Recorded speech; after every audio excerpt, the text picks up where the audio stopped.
Olá, seja muito bem-vindo ao programa do Conselho Federal da Ordem dos Advogados do Brasil. Veja os destaques de hoje. Em defesa da advocacia, o presidente da Ordem pede inclusão de advogados entre os beneficiados com o Simples Nacional.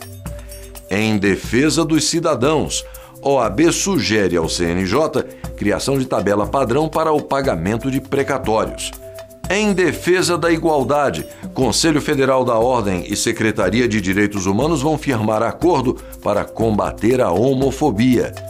Em defesa do acesso à justiça, consulta feita pela OAB vai subsidiar estudo do CNJ sobre validação do processo eletrônico. E ainda, a advocacia brasileira participa em peso da 9ª edição do Prêmio Inovare. Você vê tudo isso e muito mais a partir de agora no programa OAB Nacional.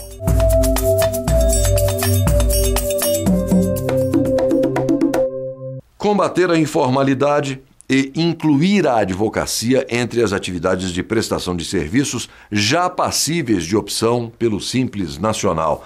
Essa tem sido uma das principais bandeiras defendidas pela Ordem dos Advogados do Brasil no Congresso Nacional.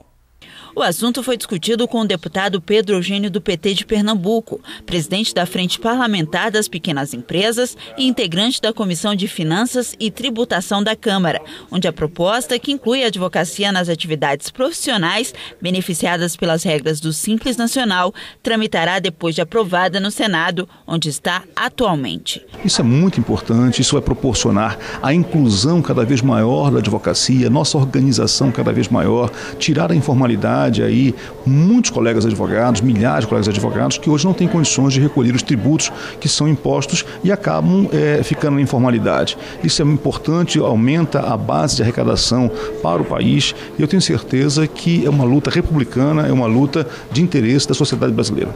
O deputado destacou que o Simples Nacional é resultado de uma luta dos microempresários e a medida deve incentivar muitos advogados a saírem da informalidade. Havendo a formalização daqueles que fazem os serviços advocatícios no país, com certeza você verá um número muito reduzido de advogados militando na informalidade. A formalidade crescerá muito no setor, porque isso é o que tem acontecido com todos os setores que têm passado por essa transição, de uma situação de estar fora do Simples e aí incluindo-se no Simples, porque são muitos aqueles que trabalham e que têm uma renda que se enquadra no Simples e que, portanto, permite que essas pessoas paguem seus impostos sem que esses impostos sejam, digamos, aquele elemento que inviabiliza a sua atividade. O texto da proposta foi aprovado na Comissão de Educação do Senado e será examinado ainda pelas comissões de Ciência, Tecnologia, Inovação, Comunicação e Informática e de Assuntos Econômicos da Casa Legislativa. Depois, a matéria precisa ser aprovada pelo plenário do Senado para então seguir para a Câmara. Eu acho justa e defendo e tenho defendido como presidente da Frente Parlamentar hoje e desde há muito tempo como militante em defesa da micro e pequena empresa, que todas as empresas, inclusive as sociedades que trabalham com serviços, elas sejam incluídas no Simples, pelo critério do faturamento. À medida que ainda não conseguimos construir esse consenso em torno dessa questão, no diálogo com o governo, que tem sido muito positivo, ao longo das diversas revisões que já foram quatro do Simples, temos conseguido a cada uma delas a inclusão de novas atividades. Portanto, acho justo e necessário essa mobilização daqueles que fazem a advocacia no Brasil, para que juntos com todos os outros setores criem esse movimento positivo, e que apoie a Frente Parlamentar da Micro e Pequena Empresa para que nós possamos aprovar a inclusão dessa atividade no Simples Nacional. Para evitar a insegurança jurídica que ainda prevalece no país quando o assunto é pagamento de precatórios, a Ordem dos Advogados do Brasil apresentou ao Conselho Nacional de Justiça uma proposta que prevê a criação de uma tabela padrão para fins de cálculo e correção de quitação dos precatórios. Atualmente, há diversas fórmulas de correção dos precatórios no país. Os sistemas de cada estado da federação são diferentes e isso tem gerado atraso no pagamento das dívidas de estados e municípios. Para acelerar esse processo, o Conselho Federal da Ordem dos Advogados do Brasil sugeriu que o Conselho Nacional de Justiça estude a adoção de uma tabela padrão para cálculo e correção de quitação dos precatórios. Assim, a tabela seria aplicada em todo o sistema judiciário. Um dos graves problemas no que toca à questão de precatórios hoje no Brasil é a falta de critérios para o cálculo dos débitos. Cada estado da federação calcula de uma forma diferente. Isso, evidentemente, traz uma perplexidade, uma dúvida muito grande para todos aqueles que têm crédito com a justiça, para os advogados que têm que impugnar esses créditos, para os próprios tribunais. A partir do momento que o Conselho Nacional de Justiça tiver uma tabela padrão, uma tabela que possa ser aplicada em todos os estados da federação, este problema será resolvido. E há condições técnicas de fazer, há critérios jurídicos para fazer, portanto é uma questão só de vontade política. É nesse sentido que a ordem está trabalhando junto ao Conselho Nacional de Justiça, a fim de que essa tabela seja o mais rápido possível elaborada para que o cidadão possa receber também o quanto antes o seu crédito. A proposta foi apresentada ao Corregedor Nacional de Justiça, ministro Francisco Falcão. O presidente nacional da Ordem e membros da Comissão Especial de Defesa dos Credores Públicos sugeriram que a fórmula de correção dos precatórios, já adotada pela Justiça Federal, seja estudada como padrão para as justiças estadual e do trabalho em todo o Brasil. A garantia dos princípios da igualdade e da dignidade humana são lutas históricas e permanentes da OAB. Por isso, o Conselho Federal da Ordem e a Secretaria de Direitos Humanos da Presidência da República irão firmar um acordo de cooperação técnica para a realização de iniciativas conjuntas com foco no combate à homofobia e na promoção dos direitos humanos dos homossexuais. Os termos da parceria foram tratados em reunião realizada na sede da Secretaria de Direitos Humanos da Presidência da República. Na ocasião, a ministra Maria do Rosário solicitou apoio da OAB para políticas de garantia dos direitos da população LGBT. Ela defendeu que medidas precisam ser tomadas para evitar que os homossexuais continuem sofrendo atos de preconceito e intolerância em todo o país. Para o presidente nacional da Ordem, todos os brasileiros são iguais em direitos e deveres.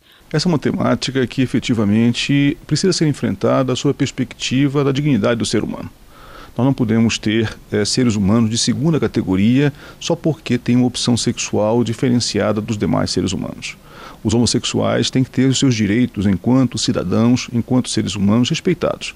E o que a Ordem quer é que isso seja cada vez mais difundido. A tolerância dentro de uma sociedade ela é fundamental e nós não podemos abrir mão desse papel que a nossa entidade tem de construção da democracia, que passa também pelo combate à intolerância, pelo combate a todas as formas de aviltamento da dignidade do ser humano. O FIR Cavalcante também confirmou o apoio da entidade para a criação do Comitê de Enfrentamento à Homofobia e ressaltou que a garantia dos princípios da igualdade e da dignidade humana são lutas históricas e permanentes da OAB. São comitês que serão criados no Brasil inteiro. E a Ordem tem participado de vários comitês em relação à questão eleitoral, à questão do racismo. Enfim, será mais um comitê onde as nossas entidades, as nossas comissões de direitos humanos participarão de uma forma efetiva, levando a palavra da advocacia brasileira no sentido de buscar cada vez mais a igualdade.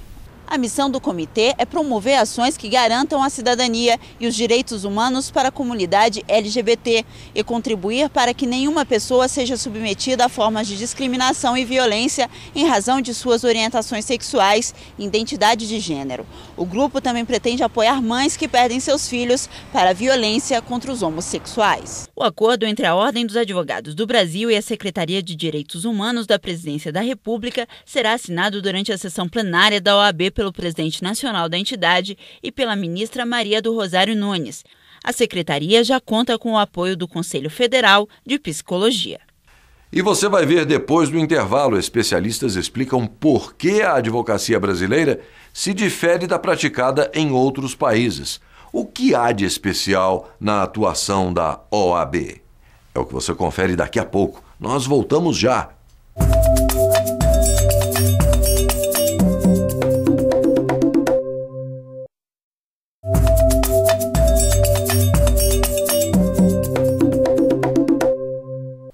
A advocacia no Brasil não tem só o caráter profissional, mas também é tida como essencial para a administração da justiça e instrumento básico para assegurar a defesa dos interesses das partes em juízo. A história da advocacia no país deu à profissão de advogado uma responsabilidade de guardião da sociedade e da democracia.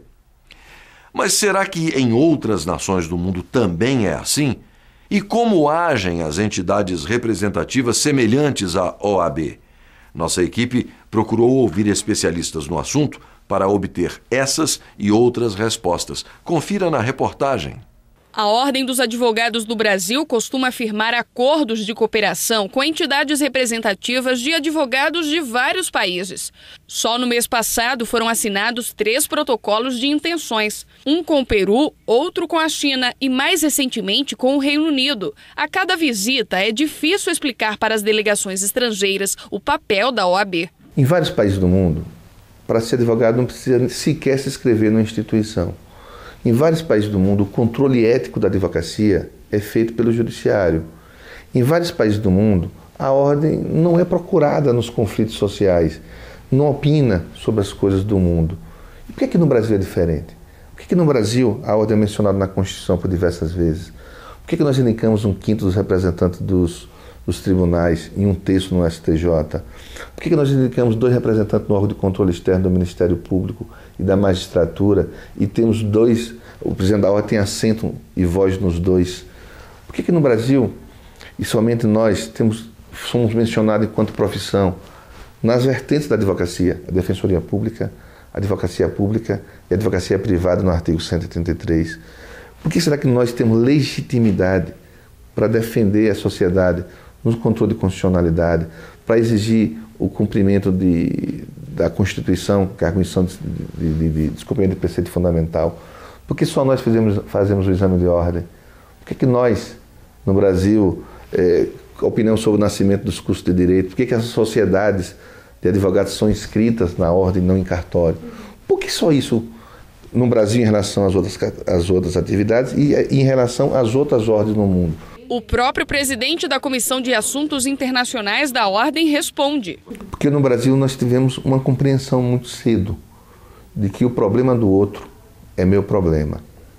E de que o problema da cidadania é problema da ordem.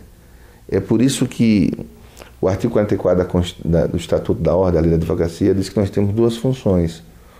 A primeira, defender a democracia, o Estado Democrático de Direito, defender a pessoa humana, o aperfeiçoamento da ordem jurídica, e a segunda, a corporação. Então, esse é o segredo brasileiro. Quando eu passei a cuidar do outro, a sociedade, o outro passou a cuidar de mim. Então, há uma parceria muito grande do advogado brasileiro com o cidadão brasileiro.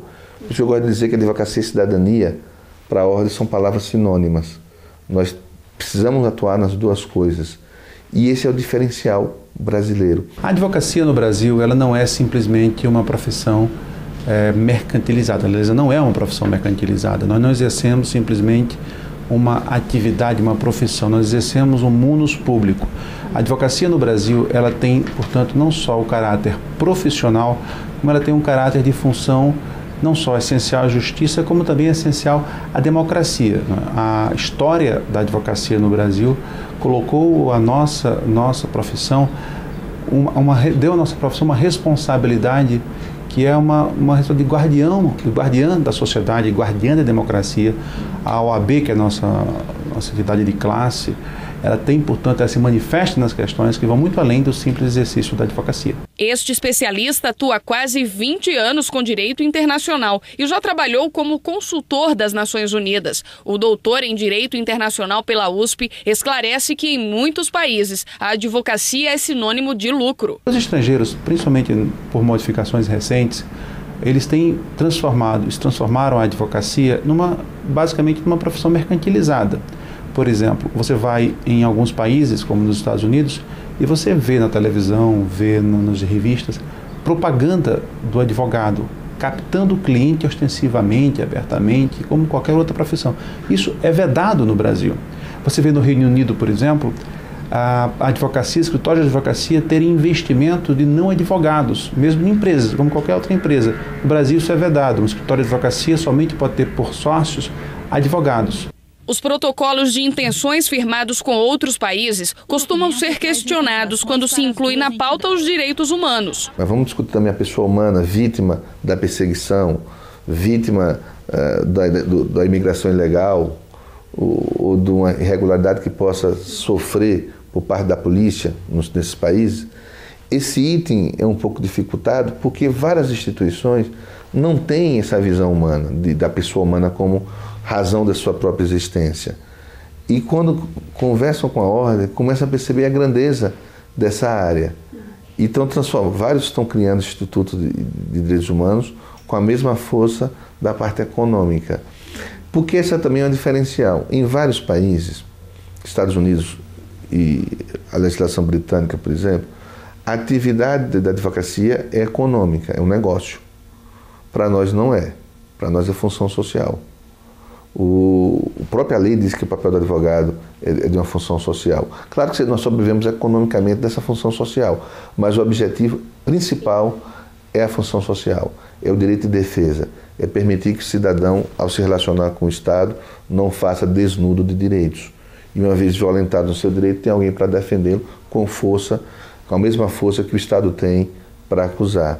O advogado brasileiro tem o dever de pensar no benefício da coletividade. É o munus publicum. É por isso que a Ordem dos Advogados do Brasil tem participado de momentos históricos para a nação. As reformas constitucionais, a luta pelo fim da ditadura, o movimento em favor da democracia, o impeachment do ex-presidente Collor, o protesto contra o abuso de medidas provisórias e a falta de ética na política, entre outros tantos capítulos da história do país. Ao longo dos anos, a Ordem dos Advogados do Brasil se reafirma como porta-voz da sociedade e defensora do Estado democrático de direito.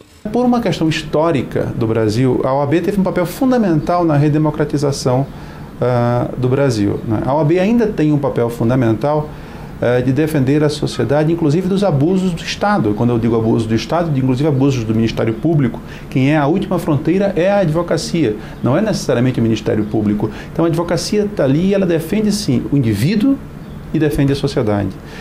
Como em qualquer lugar do mundo, mas a característica brasileira é o fato de que nós temos um papel institucional, histórico institucional, que ainda permanece, que não é necessariamente encontrado em outros países. Os advogados são restritos à advocacia. Os advogados não são, na maior parte dos países, uma profissão que tem esse papel que no Brasil tem. Qualquer de enchente, a violação dos direitos humanos, a situações de democracia, sempre o presidente da OAB, por exemplo, é chamado a falar. A OAB tem um papel constitucional, inclusive pode discutir a própria constitucionalidade das leis, e ela tem uma legitimidade para isso, diferente das outras associações. Então, a OAB tem de fato um papel no Brasil que é distinto em relação a outros países. E nós vamos fazer uma breve pausa para o intervalo, mas a seguir você confere. OAB promove consulta para contribuir com o trabalho do CNJ de regulamentar o processo judicial eletrônico. E veja também, presidente da Ordem prestigia ato de recondução da Procuradora-Geral do Distrito Federal. É no próximo bloco, aqui no programa OAB Nacional.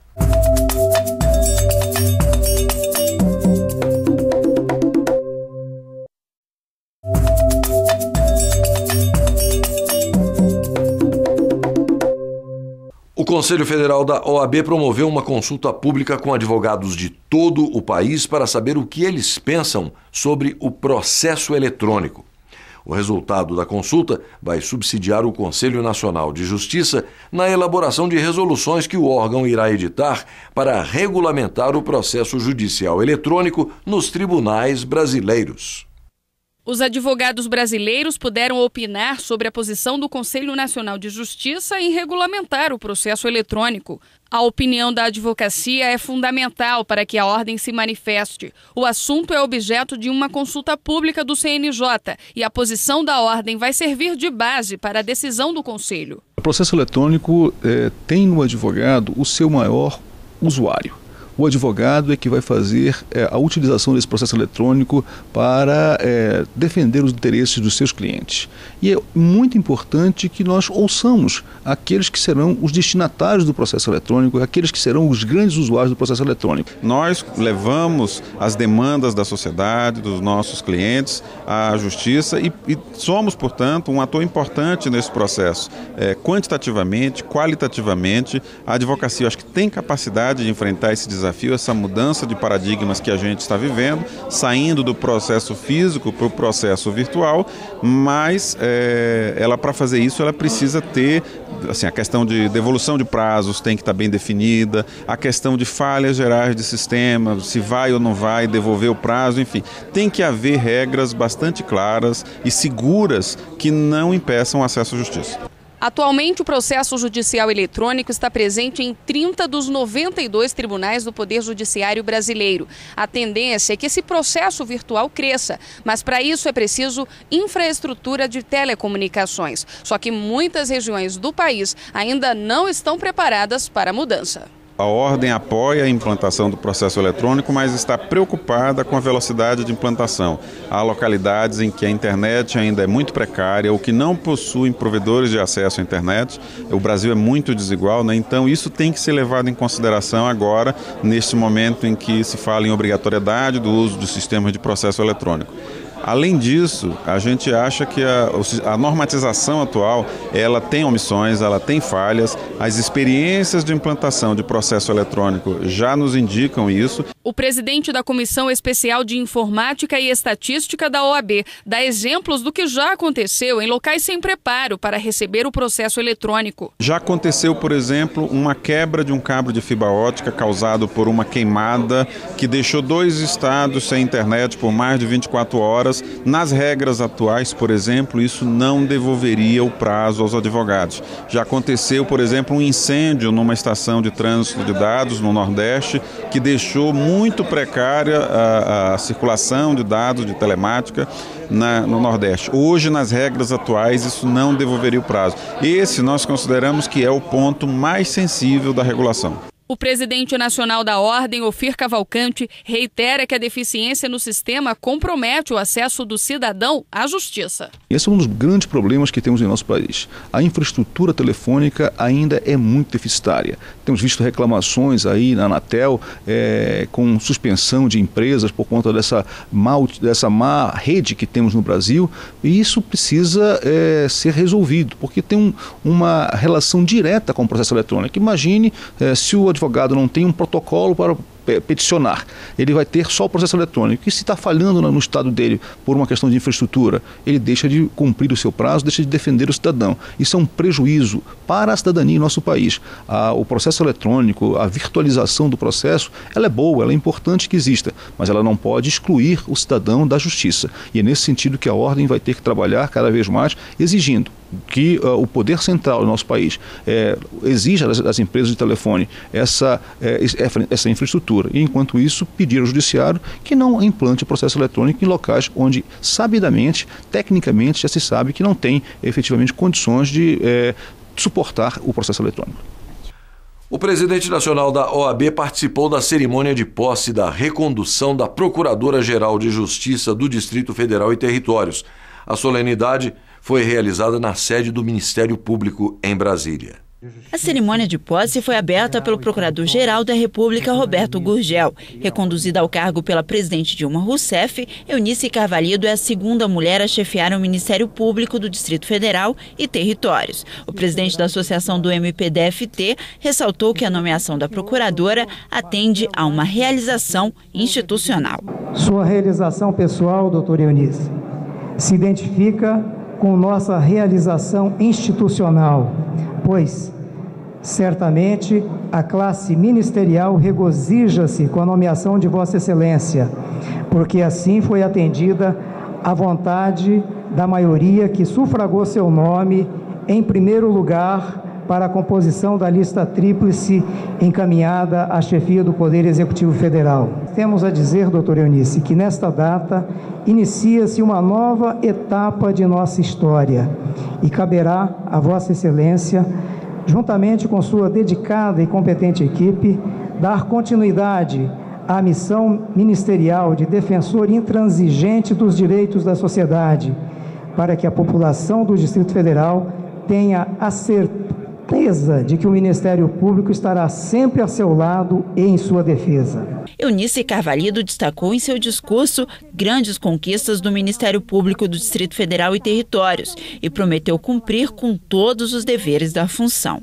A densidade maior das responsabilidades do cargo de Procurador-Geral de Justiça se mostra evidente nas próprias funções atribuídas ao Ministério Público pela Constituição da República, entre as quais a de promover privativamente a ação penal pública, a de zelar pelo efetivo respeito dos poderes públicos e dos serviços de relevância pública aos direitos assegurados na Constituição, a de proteção ao patrimônio público e social, do meio ambiente e outros interesses difusos e coletivos, a de defesa da Constituição e das leis, que são seguras manifestações da natureza do parquê, como instituição da sociedade ela mesma, incumbida de defender a ordem jurídica, o regime democrático e os interesses sociais individuais indisponíveis. Estiveram presentes na solenidade de posse o vice-presidente eleito do STF, ministro Ricardo Lewandowski,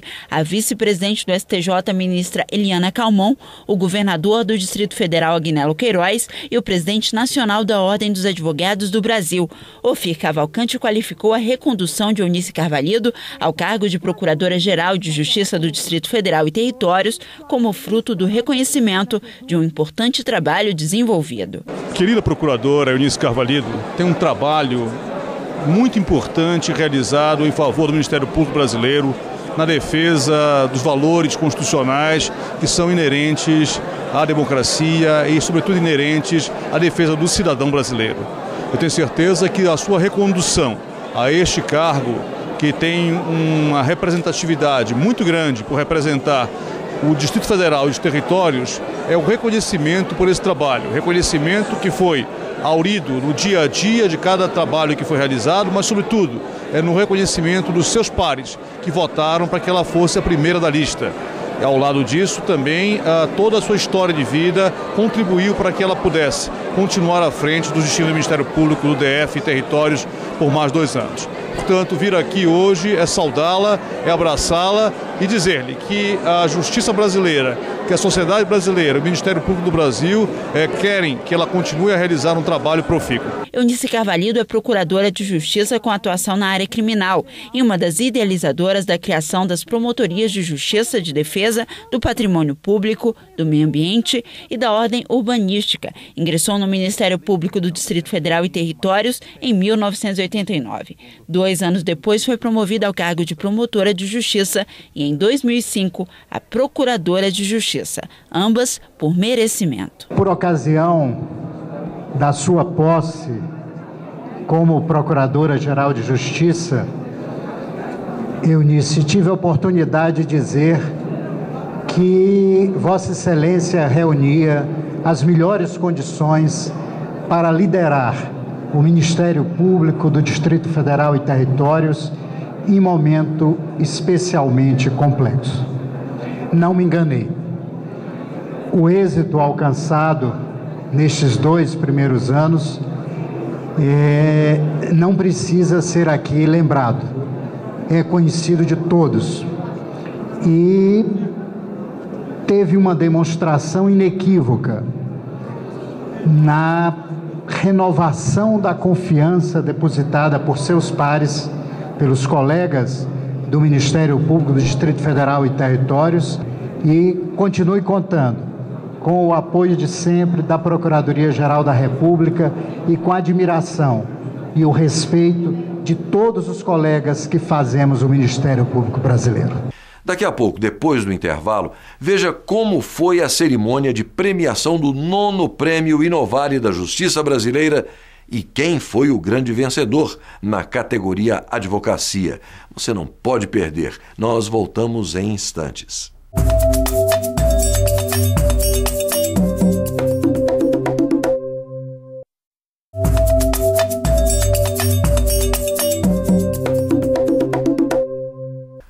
advocacia brasileira brilhou na 9ª edição do Prêmio Inovare, promovido pelo Ministério da Justiça em parceria com a Ordem dos Advogados do Brasil e outras entidades. No total, foram 136 práticas inscritas pela advocacia, a categoria mais participativa da premiação deste ano. Os nomes dos vencedores foram divulgados durante a cerimônia realizada na sala de sessões da primeira turma do Supremo Tribunal Federal em Brasília. A escolha das práticas vencedoras foi feita por uma comissão julgadora, formada por 27 autoridades da área da justiça brasileira, como ministros, desembargadores e juízes. Ofir Cavalcante, presidente nacional da OAB e integrante do Conselho Superior do Inovare, participou da cerimônia de premiação no Supremo Tribunal Federal. Entre as categorias premiadas no 9º Prêmio Inovare estão Tribunal, Juiz, Ministério Público, Defensoria Pública, Prêmio Especial e Advocacia. Na advocacia, a prática premiada foi Cidadania, Direito Sem Litígio, do advogado Alberto Cavalcante Braga.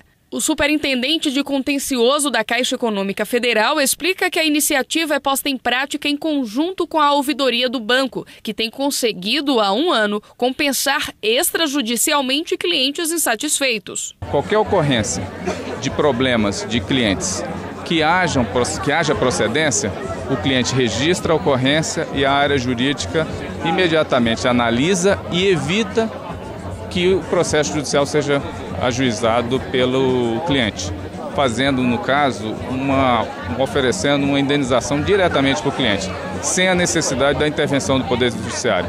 O que você tem aí? Você tem uma redução de litigiosidade, você tem uma celeridade, porque isso você tem em 15 dias você resolve um problema desse que na Justiça se resolveria em 1 ano, 2. E o que é mais interessante? Quebra paradigmas, né? O que na prática acontece? Nesse projeto, nós tivemos que trabalhar com a mudança de cultura. Por quê? Mudança de cultura na empresa, mudança de cultura junto à equipe de advogados. Nós somos formados para defender, né, trabalhar na justiça, defender nossas causas, ganhar nossas causas. Não, agora nós trabalhamos na Caixa para fazer conciliação. E agora não só conciliação no processo, mas extrajudicial, que é o grande avanço que nós tivemos. E é uma quebra de cultura também no próprio cliente. Pra você ter uma ideia, teve clientes que se assustaram quando a gente ligou e falou assim, olha, aconteceu isso, já resolvemos o problema, mas nós queremos oferecer uma indenização, uma compensação pelo problema que você sofreu na empresa. E isso está, no nosso entender, vai ser o futuro aí para as próximas demandas que tiverem dentro da empresa. A ideia surgiu quando o atual diretor jurídico da empresa era ouvidor. Nós percebemos que a ouvidoria resolvia grande parte das reclamações dos clientes da Caixa. Mas havia uma pequena parte que dizia respeito àqueles casos onde nós cometíamos um erro, cometíamos um equívoco que gerava um dano ao cliente, nós ainda não tínhamos uma possibilidade de reparar esse dano, ou de compensar esse dano. A partir daí nós começamos uma discussão na diretoria jurídica até chegar ao projeto que hoje, com muita satisfação, houve a premiação da Caixa, que é poder, com um trabalho conjunto da diretoria jurídica e da ouvidoria da empresa, chegar à solução final. Então, se antes aquele cliente que chegava na ouvidoria com esse tipo de ocorrência não conseguia a solução completa e aí acabava indo ao judiciário, hoje não. Ele tem da Caixa, com a simples reclamação administrativa na ouvidoria da nossa empresa, a solução total do teu problema.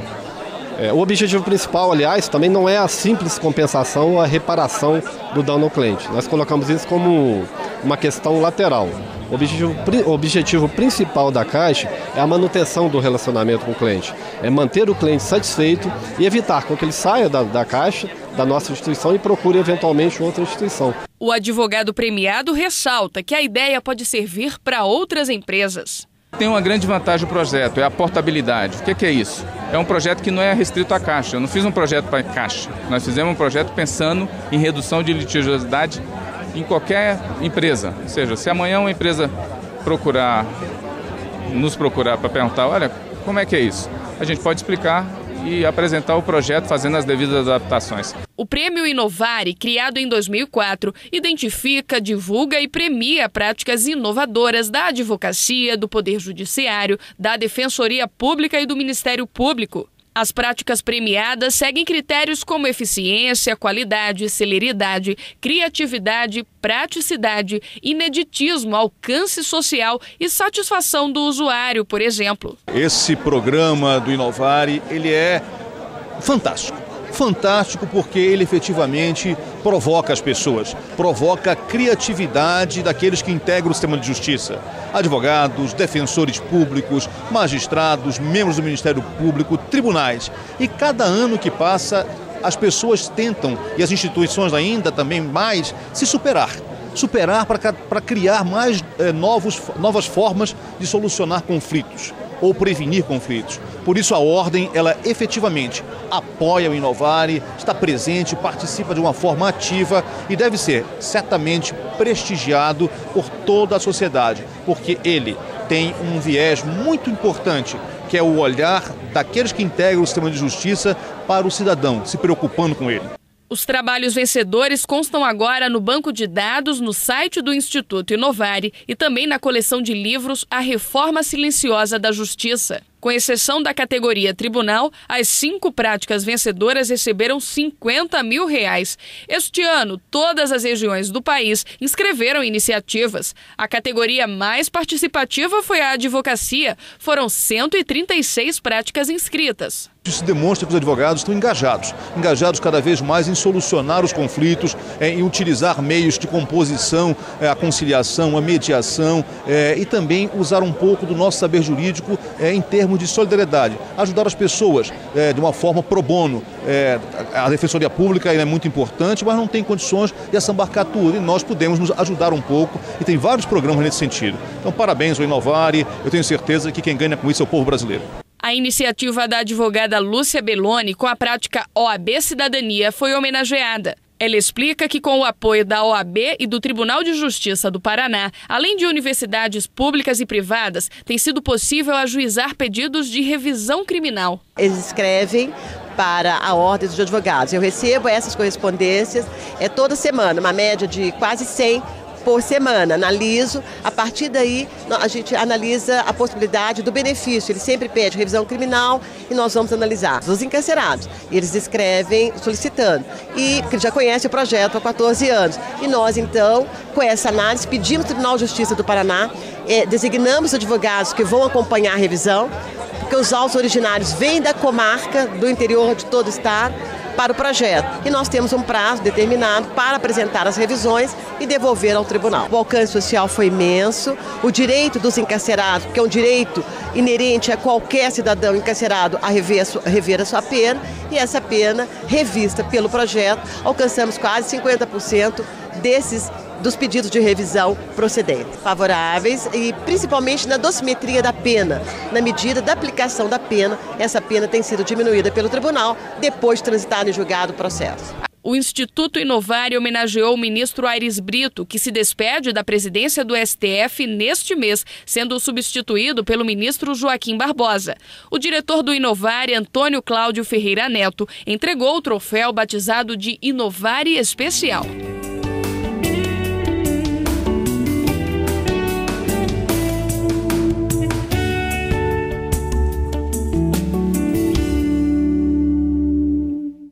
E hoje nós ficamos por aqui, mas na semana que vem nós estaremos de volta com mais um programa OAB Nacional. Um abraço a todos e até o nosso próximo encontro.